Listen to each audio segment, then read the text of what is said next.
There's four things that people need to understand in order to consistently make money. That's the key, is consistently, right? I've always said you can kind of do it once and get lucky with some appreciation if you're in a hot market or something happens that changes the neighborhood and suddenly your property is worth a lot more. But if you're going to do this over and over, you need to understand at least four things. Number one is supply and demand. Number two, you have to understand how to create value. You have to understand how to use leverage the right way. And then four, you got to understand cap rates.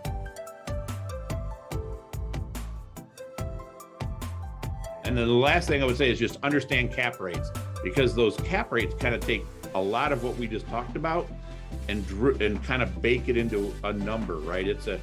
It's basically a number that represents how much you'd be willing to get if you paid cash for that property, how much return you would be required to have. And a lot of things go into what you'd be willing to accept, right? Is it a good neighborhood? Is it a growing neighborhood?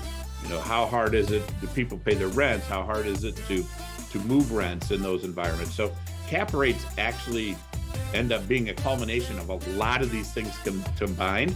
And the reason it's important, especially now, we're in a rising interest rate environment.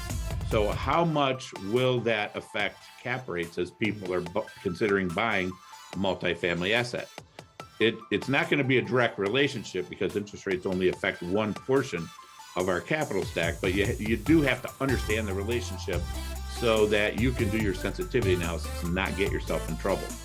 So as you can see, these are kind of broad topics, but it's really important to understand these things if you're going to do it over the long run and repeat it over and over and over again. The concept of cap rates that I want people to grab onto is understand what goes into a cap rate and why it changes. That's what's important. So right now, when we're looking at deals, we're hyper sensitive to rising interest rates because rates have gone up considerably in the last couple of weeks. I don't know exactly when this will air, but rates are going up. So that means when we exit a property, we don't want to make the arbitrary assumption that cap rates are going to be the same when we sell it as it was when we bought it. Right. What if interest rates are higher? What if that means the cap rates are higher? That's the key here for people to understand, is that cap rate actually, you could buy a property, have it throw off $1 million a year in cash flow. You do nothing. It's exactly the same in 5 years as it was today. And if cap rates go up, you could lose money because people will be requiring more return, right?